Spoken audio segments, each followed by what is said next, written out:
Hello, everybody. Welcome back to the Botalks podcast. This episode is a little bit different. This one is not a topic of true crime or a pot nugget kind of topic.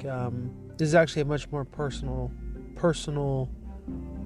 topic. This one is talking about addiction and mental illness.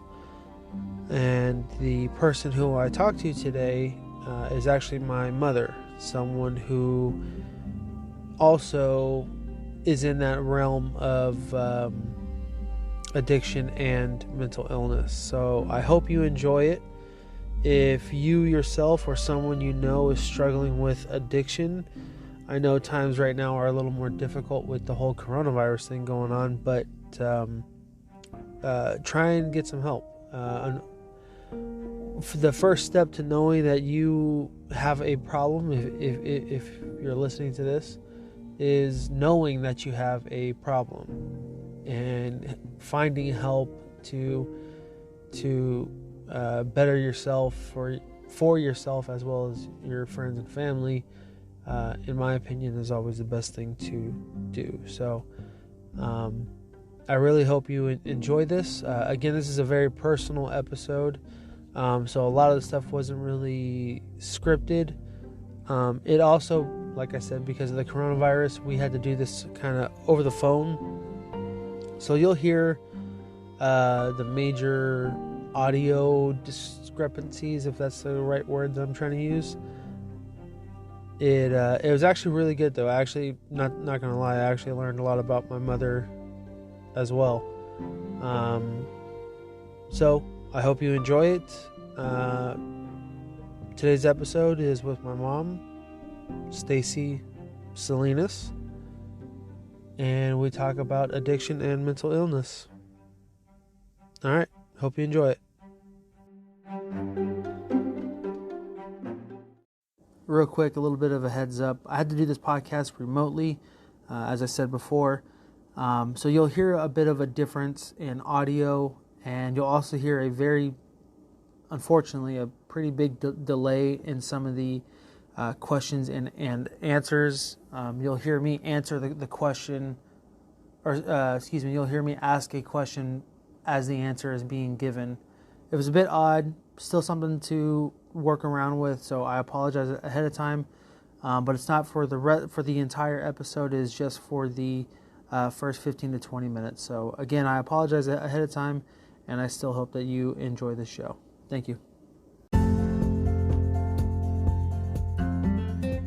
Hey everybody, just as a friendly reminder, please be sure to check out the Anchor app.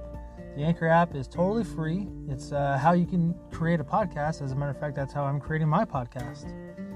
There's creation tools that allow you to record and edit your podcast right from your phone or your computer. And the cool thing about Anchor is that it'll distribute your podcast for you. So it can be heard everywhere, such as Spotify, Apple Podcasts, Google Podcasts, Stitcher, Podbean, and hundreds of more. You can also make money from your podcast with no minimum listenership. And it's everything you need to make a podcast in one little place. It's real simple, kind of drag and drop little things. You can edit your audio. You could do sponsorships. Hey, like how I'm doing right now, look at that. So, if you're interested in making your own podcast, please be sure to download the Anchor app on the Google Play Store or on the App Store. And if those don't work for you, then I suggest you go over to anchor.fm and get started on your podcast today. Please continue what you were saying, Jim. I'm talking to my mom, Stacie, and the reason I decided to have this podcast episode today rather than a different episode is because this one really hits home with me. And after talking with you the other day, I kind of want to know what your take on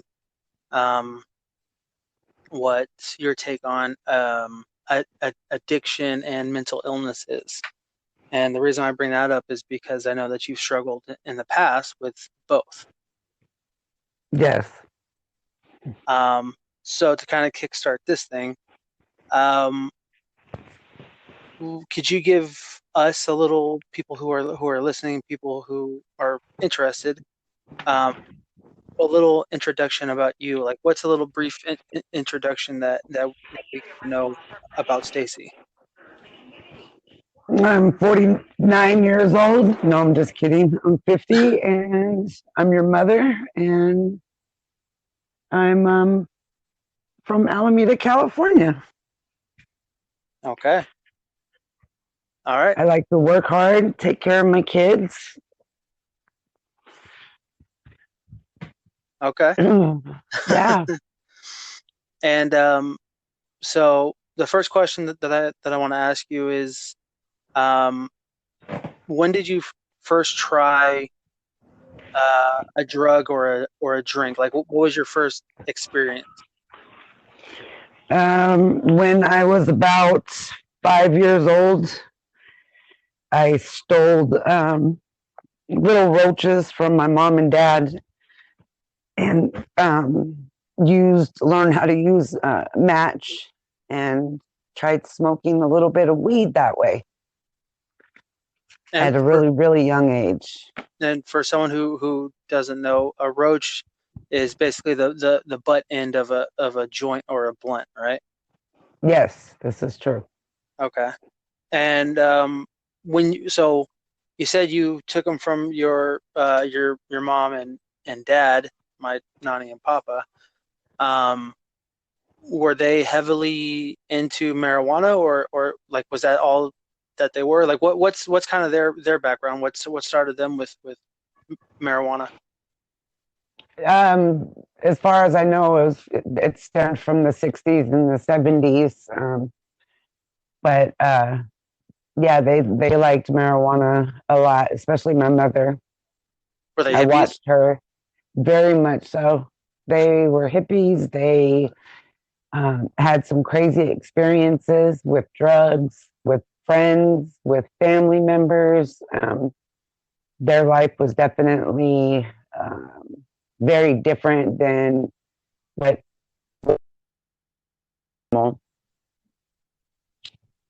What?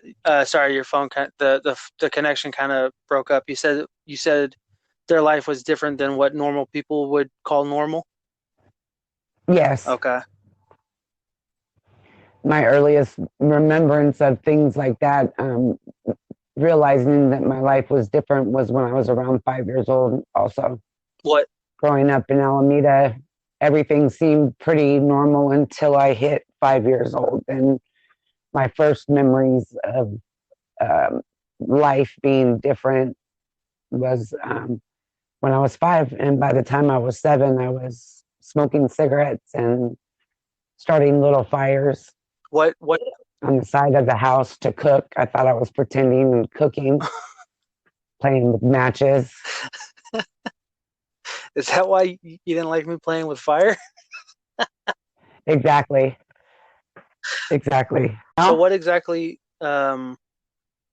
What okay. what happened when you were 5? What made it stick out that you had a different family compared to all your friends?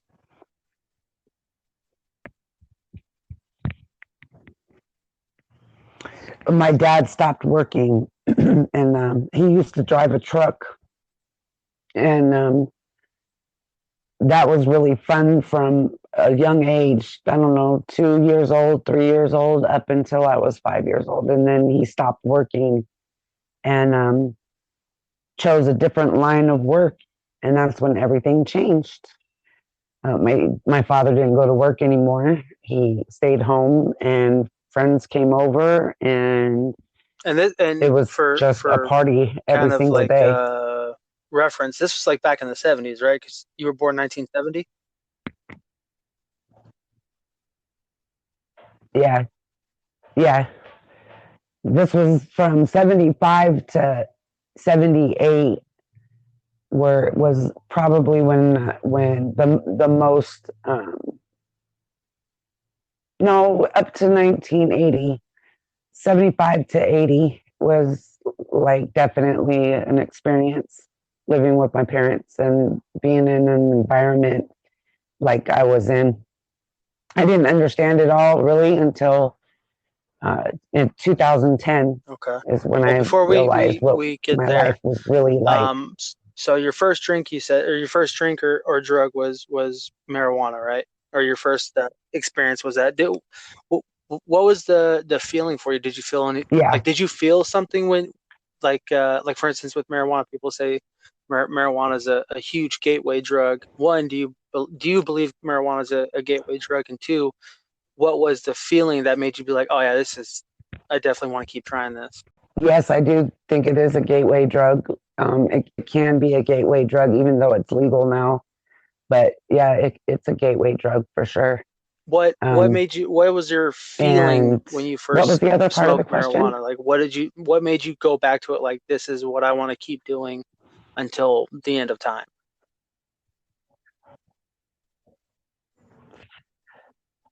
It made my heartbeat slow a little bit, and my thought process slowed down a lot.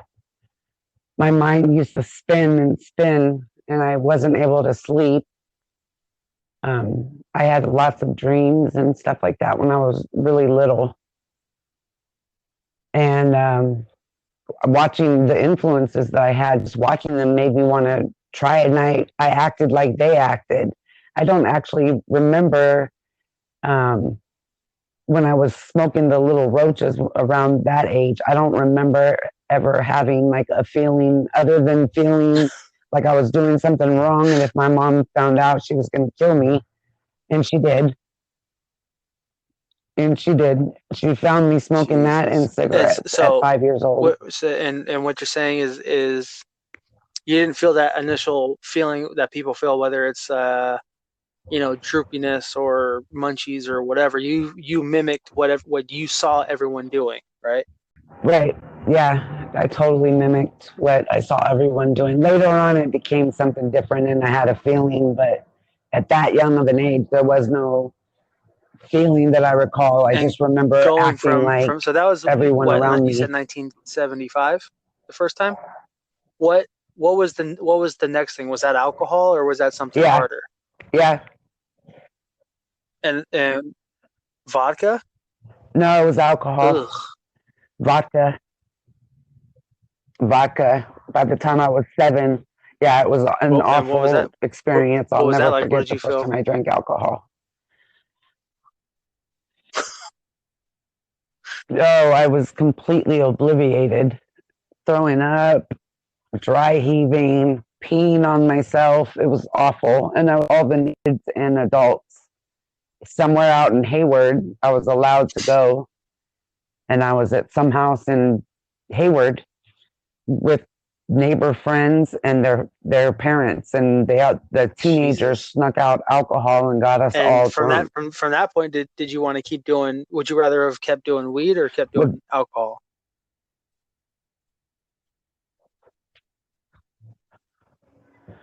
I think at that point it was kind of whatever was coming next. I was probably going to try. I was that kind of I Really? wasn't afraid of anything. What was it? Um, Really, I wasn't Kind of afraid going back. I mean, obviously times now are of much different anything. from then. But what say with you saying that you were not scared of anything? Is that how you were brought up to just not be scared of whatever, or is that how, or did you find that in yourself?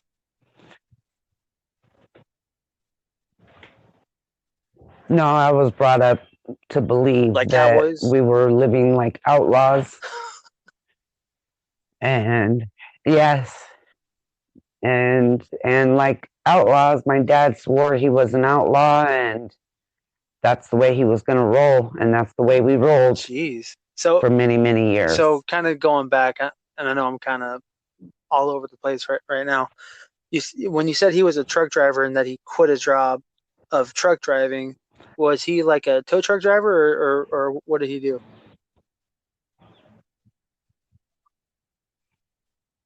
No, he pulled usually his heavy loads, and he would pull fruit or cans from Del Monte, pudding, canned tomatoes, canned pumpkins, canned all kinds of stuff.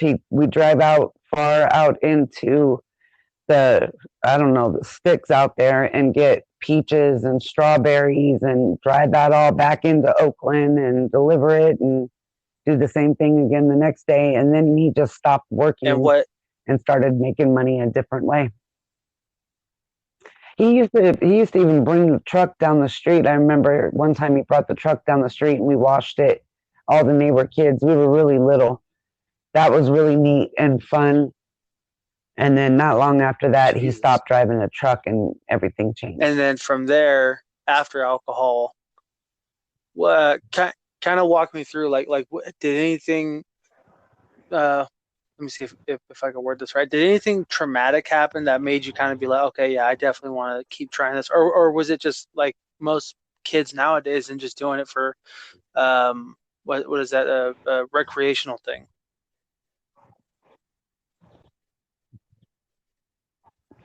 It was more to fit in. I was able to fit in with the kids that did the drugs and stuff like that because everyone knew my background, whereas everybody else that didn't have kids, I couldn't have friends over and stuff like that because of the living situation and the people that were in and out of my house and stuff like that, and the reason behind not being able to What have was friends over. that So reason? yeah, I mean, because he was selling drugs and not working, and everybody in At Alameda the knew time? who my dad was because it was such a small town. Damn. And Yeah. because he was, sorry, go ahead. And then probably probably around when I was 10 years old was the most traumatic things that happened to me, and I realized that I could get high off something, and it took the feelings away of the pain and the not understanding what was going on with my parents and why we were in the situations that we were put in. And When you I just say fell in the into the wrong situations that your crowd. parents were, did you guys live poor, or did you, or would you say like low class, middle class, upper middle, or something like that at the time?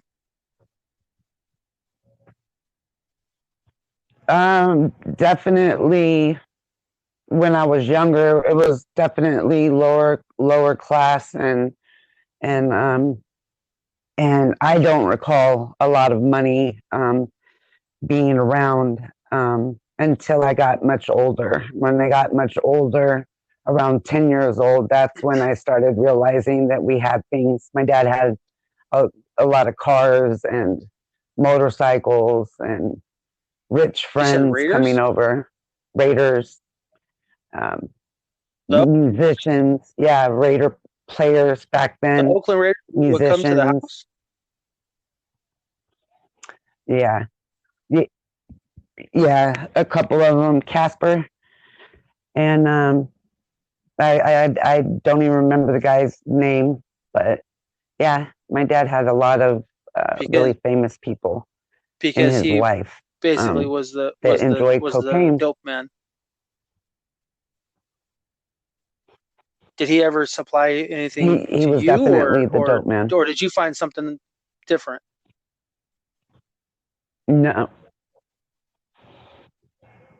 oh no, I found something different. He always told me when I was growing up, if I ever wanted to try something, that I needed to come to him.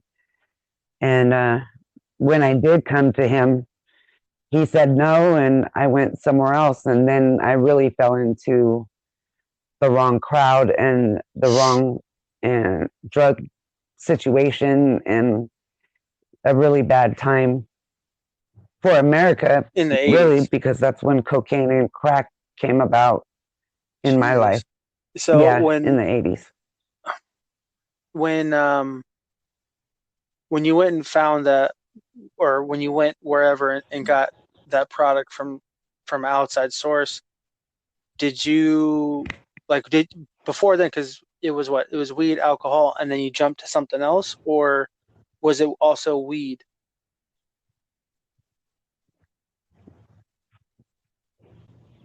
It was weed, alcohol. Um, I was taking How old acid, were you? LSD, angel dust. All before the age of 14. Whoa. I was doing all of that.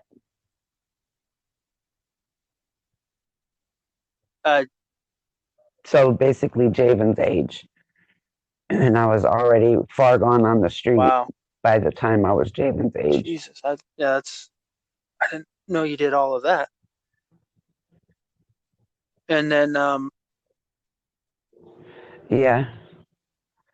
And Papa didn't provide me with anything. He was very upset. He tried to pay for me to go to a rehab. He tried to kick me out.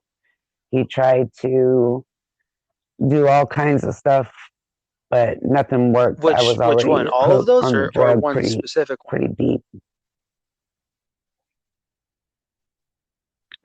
When I ended up specifically with crack. Did you also try that when you were 14? And you were that was the one. Yes. Yes, that immediately took me over. What was that? Completely. Because like when you said with smoking the roaches, you didn't feel anything then, but when you did crack, what did you feel something then that made you want to keep going back?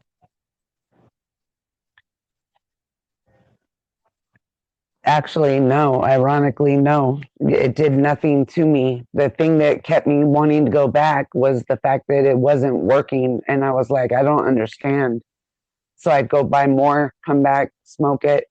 And I'm like, I still don't understand. It doesn't feel like alcohol. It doesn't feel like marijuana. It didn't feel like cocaine that you snort or smoke. It was different. It's just there was no feeling there except the urge to continue to get more and more. And the more and more you do that, the more and more the addiction took over. Gee, so you said you were 14. I'm assuming 14 years old. You weren't were you a heavy set kid? And then on top of doing that, I was really top little of smoking and crack, skinny. you probably dropped a few more pounds. So you did. Oh yeah, definitely. I was probably in like 100 pounds when I ran into Daddy again.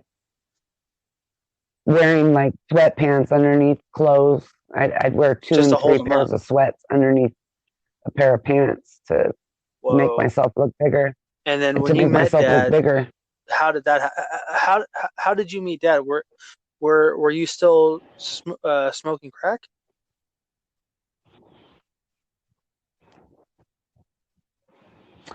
We ran into each other, and I was still smoking crack. Yeah, when we ran into each other, we have known each other since elementary school, and we all had to separate and go to different schools at a certain point because our school changed the grade levels that they had, and we all had to separate and go to different schools. And I hadn't seen him through the rest of our junior high years, and then through high school. And then I ran into him, and we started talking, and one thing led to another, and we've been together ever since. Jeez. And then, okay, so then you meet Dad. Did you guys click right away, or? Oh no, I was very embarrassed and hiding from him because I was on the streets really hardcore, and I was really embarrassed that, yeah, pretty much, yeah. I'd go home once every couple weeks and shower and get a couple days worth of rest, and then I'd be back out on the streets again. And we ran into each other while I was on the street, heavy, hardcore, and he just insisted on helping me.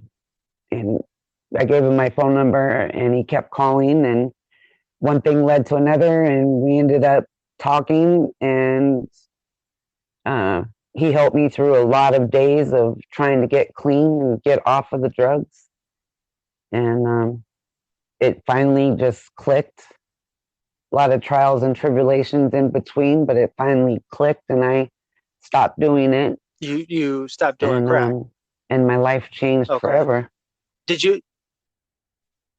How was Yes, that? Did you have withdrawals I from it? cold turkey stopped doing it What because I fell in love with daddy. what were those withdrawals? Oh Because yeah, like I was I've sick. seen on like TV and stuff like that, like the really over exaggerated stuff, or like on movies, which I'm probably assuming most of the people have. I I don't know if most people have seen someone withdraw, but like what are some of the, I guess, not, well, yeah, symptoms of withdrawals? Like what happens when you, like when you're coming down off a crack, what does that do?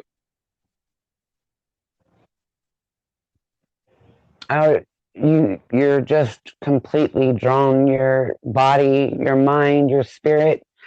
Sometimes you can't function. Your muscles. You have no control of your muscles, and your body shakes, and you make very strange movements with Like you your were having body. a seizure Um, or seizure. and it could be like that. Or if you've, I don't know if you've ever heard of that drug.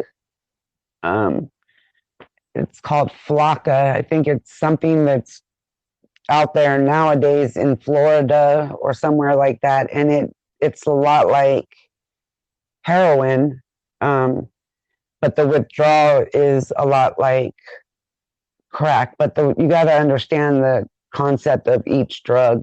And I've never done the Flocka. I could just the way the people act when they're on it is what it's like when you If you are crave coming sugar, down off of crack yeah, the sweet and you tooth the crave whole time with sugar. crack. Oh yeah, big time.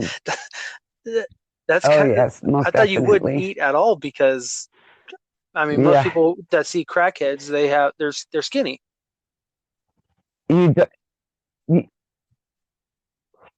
yeah, they don't No really way. eat, but they'll eat some candy bars all day long. That's strange. Yes. So then okay, so then also you, you said, you have to understand each drug. Other than weed, other than crack and what was that, LSD and acid and angel dust, have you done anything else? Like have you like ever done heroin?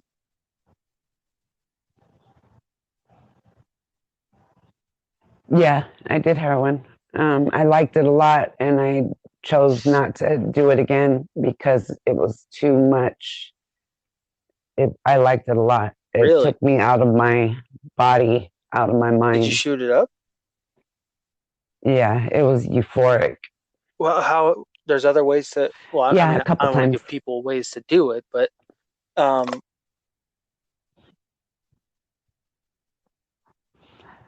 Yeah, you can snort it, you could smoke it, you could swallow it, you could shoot it, you could pop it, but that was the one that you you didn't could do it any way you want want to to, touch because it was really. just too good.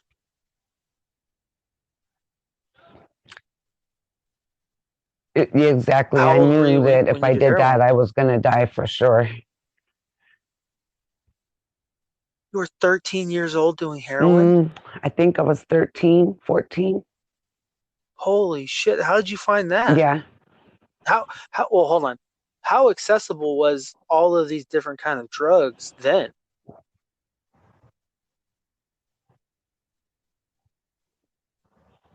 Very accessible to me. Once I moved out of Alameda and moved into Oakland, Jesus. everything changed. And then, so when you met Dad and you said that you went cold turkey off of everything, how old were you then? And then, oh wow, that's right before you had me. 18. Yeah. So you were cold turkey clean for I three had you years, when I was or were you 21. also drinking and doing other stuff in between that? Yes. I drank.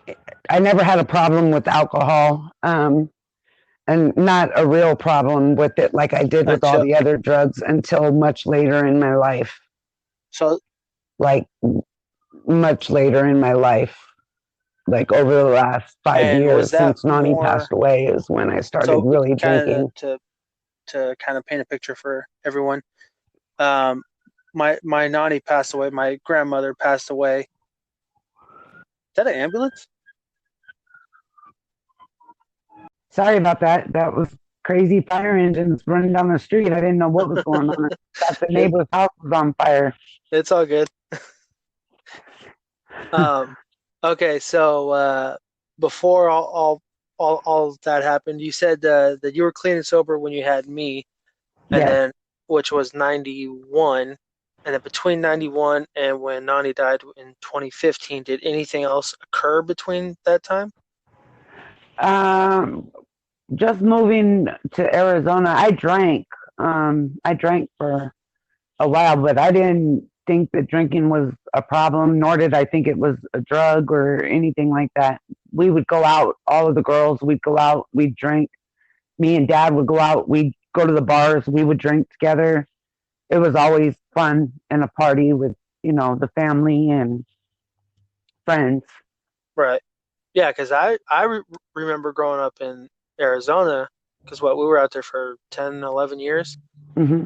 I mean, kind of the same thing like how you said it about Nani and Papa's house. It was a party almost every weekend. We were barbecuing, we were kicking it, we were having fun all the time. Yes, yes. And so did having that fun, was that leading up to a issue? Um, I guess you could Or say it could have been leading up, but that's only when I was going through things mentally in my mind from past trauma and things like that. I would use the excuse to drink to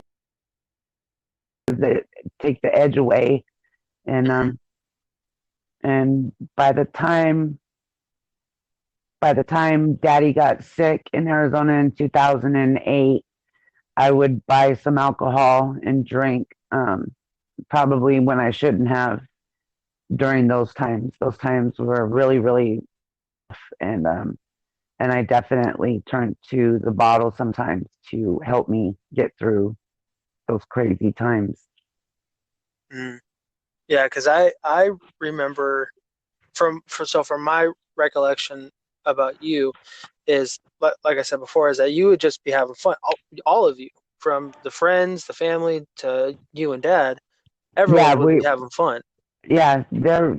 I never felt like a problem with like there was a problem brewing or anything like that And back me, then. And there was kids involved, whereas I was and me had said how he felt kind of the same, that it was like a big party at our house every weekend. And yes, it definitely was, but that was more family orientated, and mhm. there was lots of children there.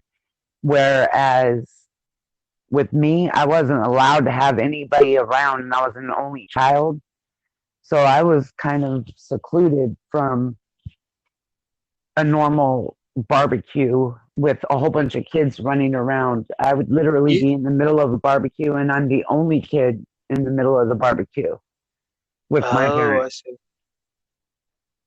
And they would be partying, doing, Exactly. smoking, drinking, or whatever that they'd be doing. Right. Okay. Okay. Yeah. Yeah. Yeah. I can see the difference because like I said, when growing up, when I saw you drinking, it was, I mean, to me, like, I mean, I've said this before, to to uh, to me it was normal, you know. Right. It was normal to see people hanging out and drinking, and the only person who as a kid, who I thought had a problem at the time, and I'm not going to name her name because I don't want to put her out on blast, but she fell into a fire. Oh, yes, I recall that very clearly. Yeah, but And you're correct. That seeing that person, you know, whenever she would come over to the house, she would always be real cool. But then again, I was a kid, so when I first would see her come into the house, oh hey, what's up?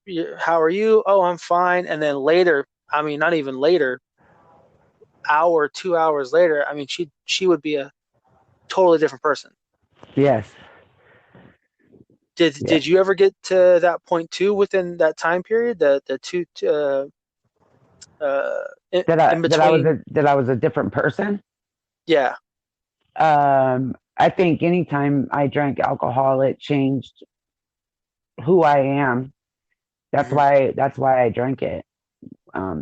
It made me feel like I could deal with things. It made me feel a little more courage. It made me feel um, Yeah, because I remember you used to get feisty too. Like I mean, still now probably even you're not scared to back down from knowing if some shit were to pop off.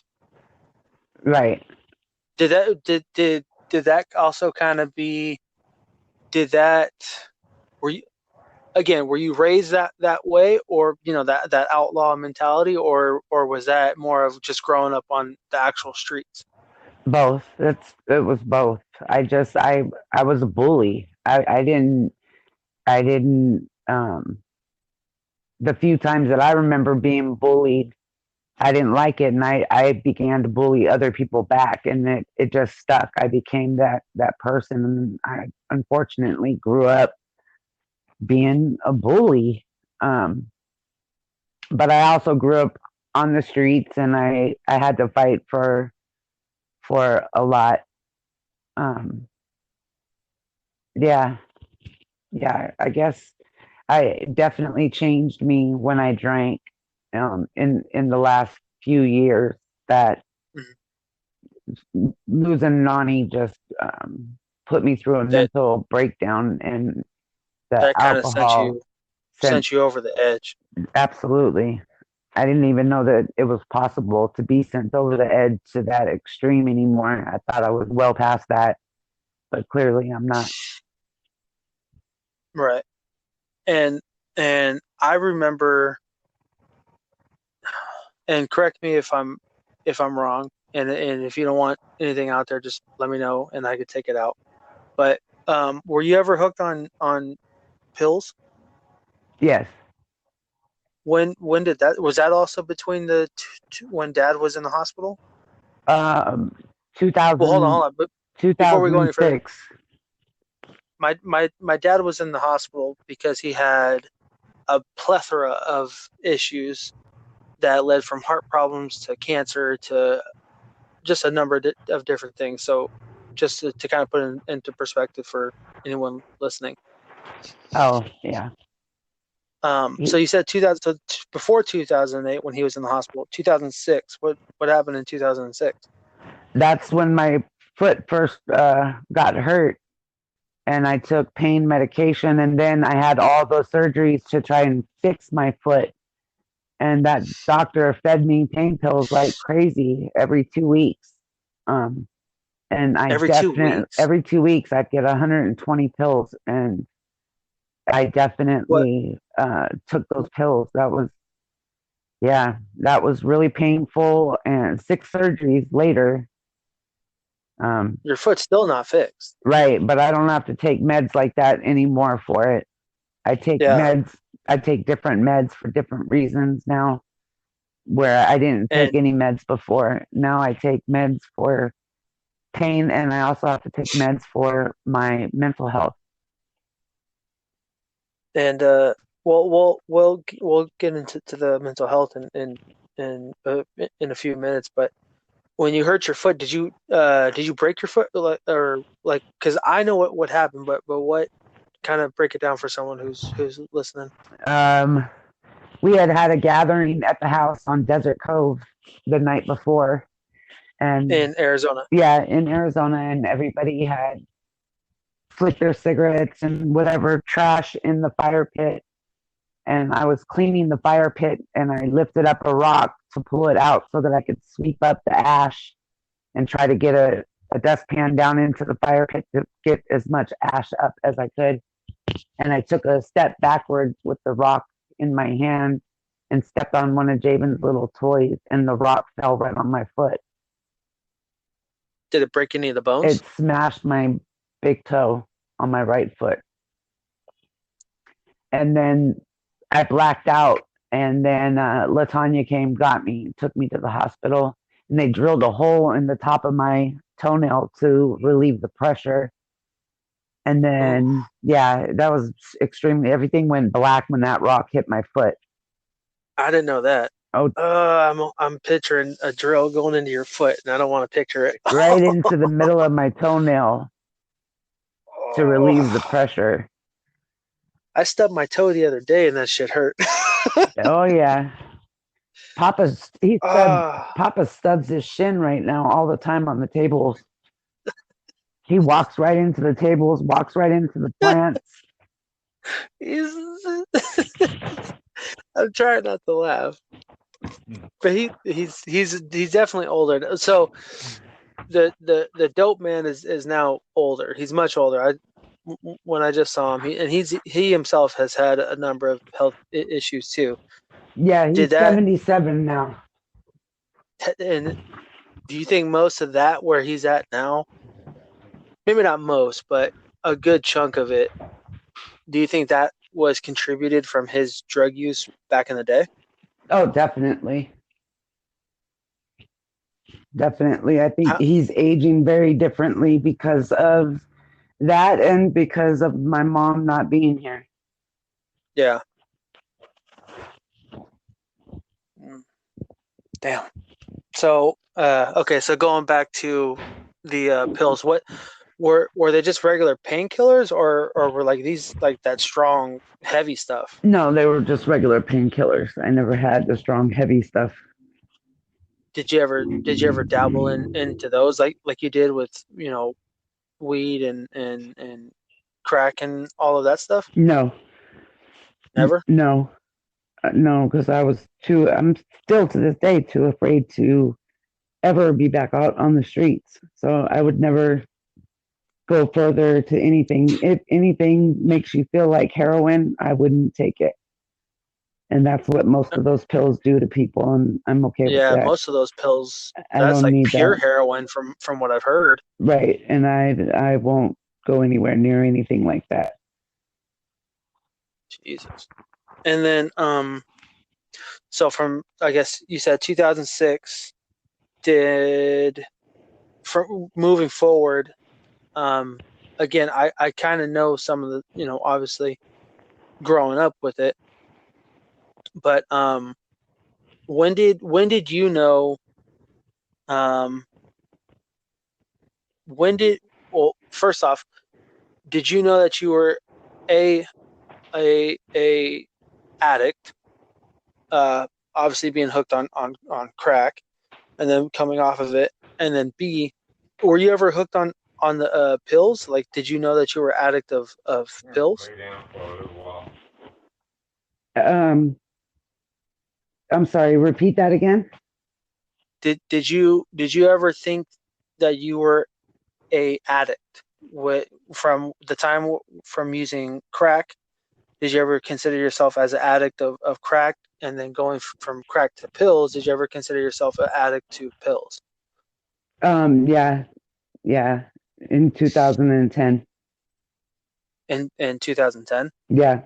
What made you come to the, I guess, conclusion, or what brought it to light for you? When I began to feel like I couldn't function without medication for the pain in my shoulders and the pain in my hip. I have something called chronic regional pain syndrome. I was diagnosed with that, and I take pain medication for that. It's a really rare disorder, and it's one that's hard to prove, and you have to go through a lot to show the doctors that you have this diagnosis, and they send you through an array of different tests with different doctors and pain management teams to come up with a diagnosis. And that's what they diagnosed me with in 2011. But in 2010, I was starting to buy pills from other places. If I couldn't get it myself, then that's when I knew that I had a problem. That you're so buying it from different places. What do you mean? Like, were you buying it from drugstores or were you buying it from people? from people, Really? other people. Yeah. And did these people have a prescription, or were those fake prescriptions? Basically, were they the dealers of the pills? Yes, they had prescriptions. Wow. And then so you found out then that you had a problem. Yeah, that's Did when it was really clear to me, and I needed to try and do something about it. And that was with pills. Did you ever have a problem with alcohol? Yes, I think I've had a Did, problem with alcohol for a long time. did you ever combine the two, the pills and the alcohol? Oh, yeah. That's mostly what led me to where I'm at today. Hmm. And then from mixing the alcohol, so there's obviously a number of side effects when it comes to any type of prescription medication. Was it once like, were you taking Oxycontin or oxycodone or whatever, or No, I took Vicodin and eh, gabapentin medications. what is that? What's gabapentin? Gabapentin is, as far as I know, is a non narcotic pain medication, and Vicodin is a narcotic pain medication. That's what was given to me for all the surgeries. And the gabapentin is given to me for this chronic regional pain syndrome that I have. When did you know you had a mental illness? What made that stand out to you? Um, when mentally I was unable to cope with day to day things, I would be okay when I woke up, and then 2 hours later, I'm scratching at the paint on the ceiling to try to stand tall and not be argumentative and fight with myself. And then I drop to a serious depression. And then I'd go back up to a serious mania, up and down, depression, mania, depression, mania. That's partly why I stayed drinking alcohol too, because it helped to even that feeling out. It was like medicine for me. But because you had that mental condition, that mental illness, the alcohol wouldn't really, it wouldn't subdue whatever that issue was. It would kind of bring it to light more. No, it would just, it made or it or so that, or